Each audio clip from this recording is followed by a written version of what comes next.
Welcome to PCA Deep Dive, a service of the Pennsylvania Chiropractic Association. At the PCA, we exist to inform, advocate, and educate. More than that, we exist to help ensure that chiropractic remains relevant, responsible, and prepared for the healthcare environment that actually exists, not the one we inherited.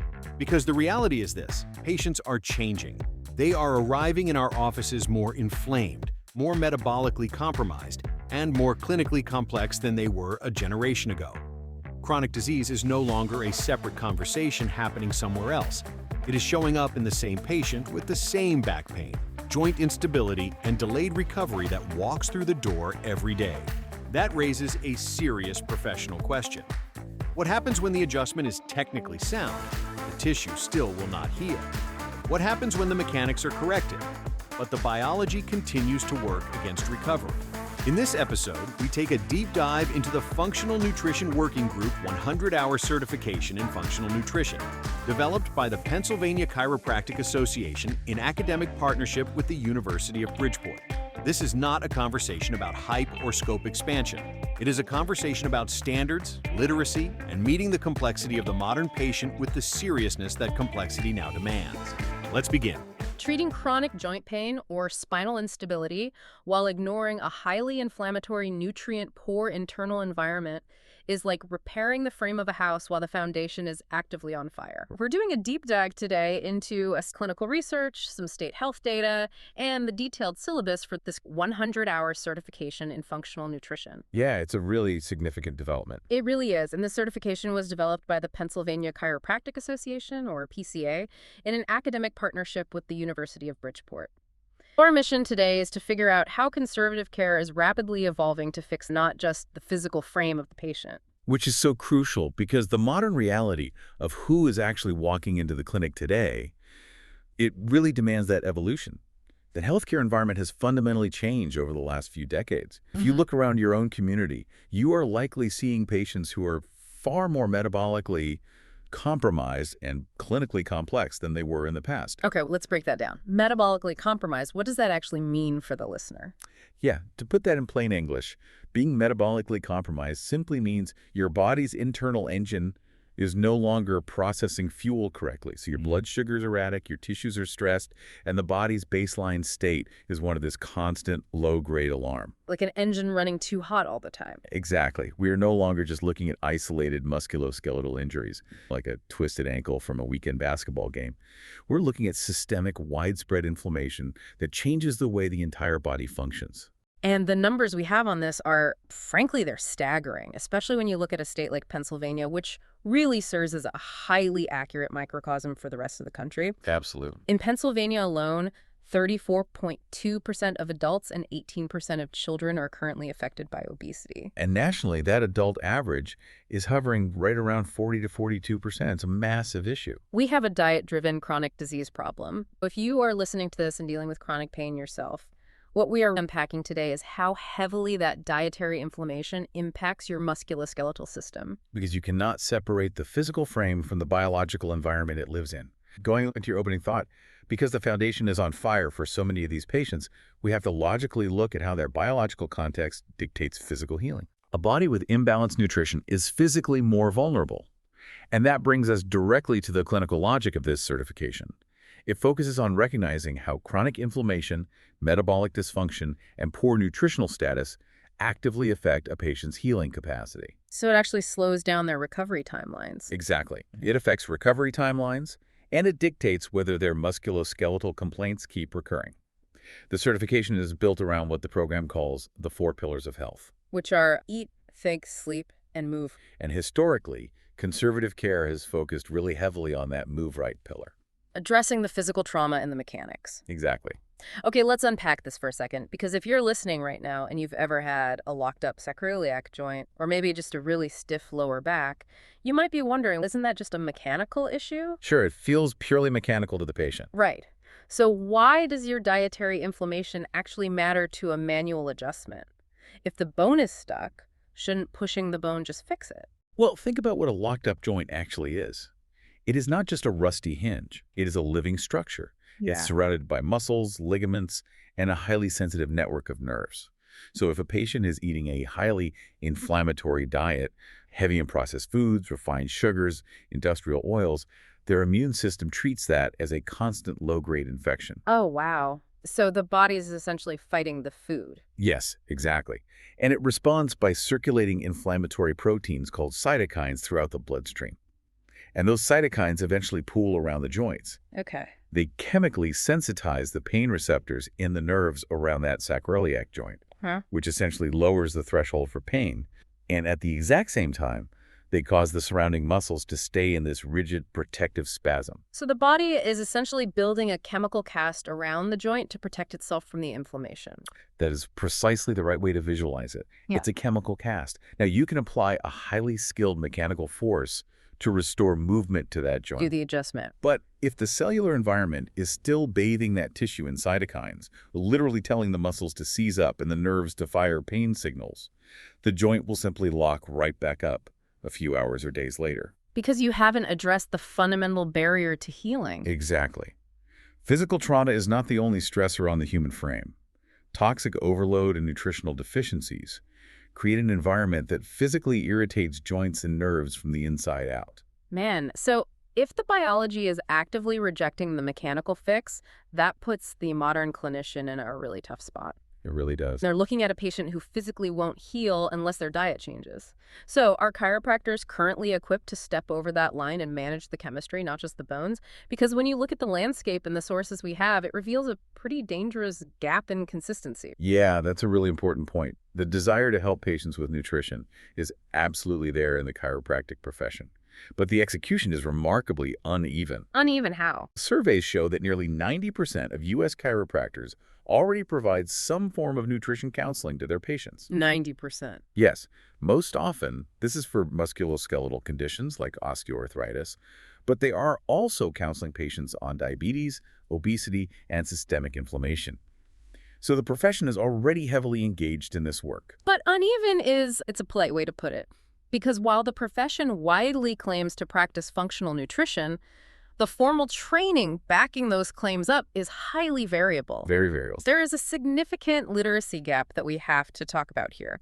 For instance, there was a survey of chiropractors in New York that revealed that 65% felt their education did not adequately prepare them for in-depth nutritional counseling. They recognized the need in their patients, but they honestly admitted they lacked the rigorous foundation to do it effectively for complex cases. Which is totally understandable, because moving from general advice to actual clinical management requires a completely different level of education. Absolutely. Right now, getting informal nutrition advice in a clinic can be a bit like a well-meaning friend giving you stock tips. Oh, that's a great analogy. They might have read a few articles and they genuinely want you to succeed, but you wouldn't necessarily want them managing your entire retirement fund based on a blog post they read. No, definitely not. You want a certified, rigorously trained fiduciary who actually understands the complexities of the entire economic system. Yes, and that fiduciary analogy is exactly what we are looking at here. The entire goal of this 100-hour certification is to replace that guesswork and informal advice with disciplined, structured, academically supported education. Precisely. There's a tension here. If I'm a patient, and many of you listening probably fall into this category, I already have a primary care doctor, and maybe I have an endocrinologist for a thyroid issue. You have a whole healthcare team. Exactly. So if my chiropractor suddenly starts talking about functional nutrition, I might worry there are too many cooks in the kitchen. How does this certification keep the chiropractor from stepping on the endocrinologist's toes? Yeah, we need to be incredibly clear about this. This certification is emphatically not about scope expansion. Not scope expansion. No, the issue at hand is not changing the legal or professional scope of chiropractic practice. The issue is elevating the level of competence and literacy within the existing scope. Okay, that makes sense. The goal is not to turn chiropractors into medical doctors. It's not about turning them into registered dietitians. And it is certainly not about replacing medical management or treating systemic diseases that fall outside of the chiropractic scope. And just to add to that, based on the materials, it is not about setting up a commercial supplement pitch in the waiting room either. Exactly. Thank you for bringing that up. It is not a sales tactic. So it's about keeping the clinicians strictly in their lane, but making sure they are a much safer, more highly educated driver within that lane. That's beautifully put. It is entirely ethically bounded. It's an evidence-informed educational initiative designed to improve systems literacy. And for those who might not know, systems biology is just the understanding that the body isn't a collection of isolated parts, right? The gut issue isn't just a stomach problem. It is very often a joint problem. The curriculum also teaches interpretive literacy for functional blood chemistry. Which sounds intense, but what does that actually mean in practice? It doesn't mean diagnosing a disease like leukemia. It means looking at lab results to spot a trend toward metabolic dysfunction, say creeping blood sugar levels, before it becomes a full-blown disease that stalls musculoskeletal recovery. Ah, got it. Which actually makes the chiropractor a much better collaborator in that broader healthcare ecosystem you and your family rely on. Exactly. If a chiropractor understands systems biology, they can speak the exact same language as your endocrinologist or your primary care physician. They aren't working in a silo anymore. No, they become an integral part of the team. Right, so they can recognize when a patient's delayed recovery is due to an underlying metabolic issue, and they can responsibly co-manage that patient. Or, honestly, even better, they can confidently refer them back to their medical doctor with clear, specific, data-backed observations. And that concept of referral awareness is arguably the most important outcome of this training. Knowing exactly when a patient's presentation requires outside intervention builds immense trust across medical disciplines. Oh, absolutely. But to enforce those strict ethical boundaries and to ensure this education actually elevates standards rather than just leaning into fringe wellness theories, you need serious institutional backing. You definitely can't just throw this together over a weekend in a hotel conference room and hand out a certificate. No, not at all. The structure of this program is incredibly demanding. It's 100 hours of postgraduate education, and it's split very deliberately into two parts. Phase I is 50 hours focused entirely on foundations and core science. Building that base. And you don't even get to phase II, which is clinical integration, until you have fully mastered the foundational science and the ethical boundaries we just discussed. Yeah. And the anchor of this entire structure is the partnership. This was developed by the PCA in academic partnership with the University of Bridgeport. Which is huge. Academic backing is the ultimate evidence of seriousness and rigor. The University of Bridgeport's involvement ensures this certification is rooted in institutional credibility. It's not just a product-driven seminar. Exactly. Yeah. It elevates the program completely above that. The curriculum requires deep dives into complex topics, such as the gut immune axis. Let's break that down simply because it sounds complicated. The gut immune axis is essentially the direct communication line between the trillions of bacteria in your digestive tract and your body's overall defense system. Right. So if your gut is inflamed by poor food choices, it sends a chemical panic signal to your immune system. And then that immune system chronically inflames your joints. Exactly. Understanding that pathway is mandatory for modern conservative care. Looking through the syllabus, the pharmacology piece of this curriculum is what really stood out to me. Yeah, the herb-drug interactions. Yes. They are actually teaching chiropractors about herb-drug interactions and medication-nutrient depletions. And to give you, the listener, a concrete example of why this matters, let's say a chiropractor suggests a seemingly harmless botanical, like St. John's wort, to help a patient with mood or chronic pain. Which happens all the time. People think, oh, it's just a plant. But they absolutely need to know that St. John's wort can accelerate the breakdown of certain blood pressure medications. It's a very real chemical interaction. Yeah, so if you don't know that, you could inadvertently cause your patient's blood pressure to spike. Knowing those interactions is the exact difference between informal, well-meaning advice and true clinical discipline. That is the definition of practicing with restraint and responsibility. Yeah. And the faculty they have assembled to teach this is remarkable. It really is an impressive list. Rather than just looking at a list of names, look at what this faculty represents. You have individuals who have spent decades dealing with complex chronic illnesses, neurology, and basic sciences, all coming together to build a unified clinical framework. Right.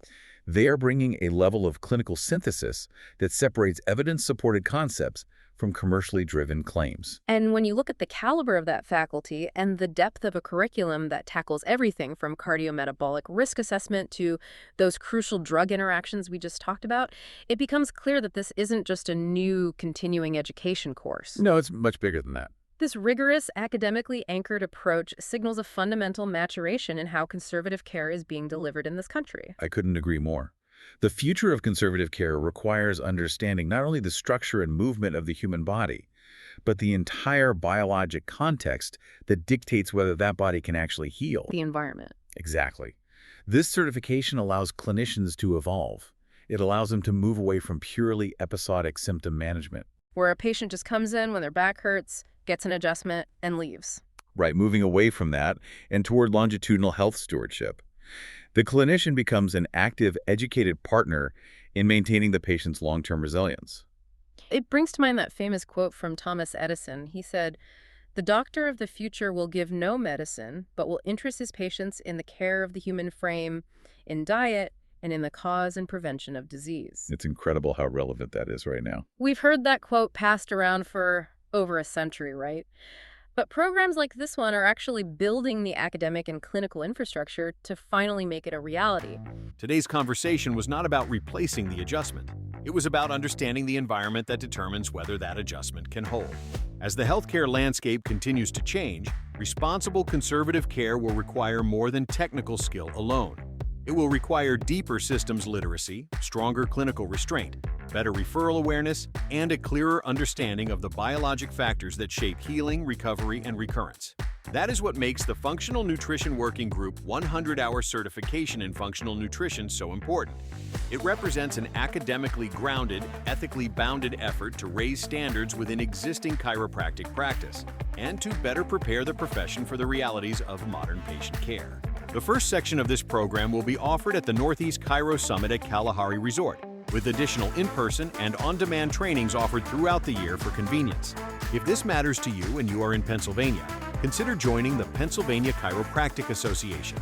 Consider supporting the PCA PAC. Policy, standards, and professional relevance do not advance on their own.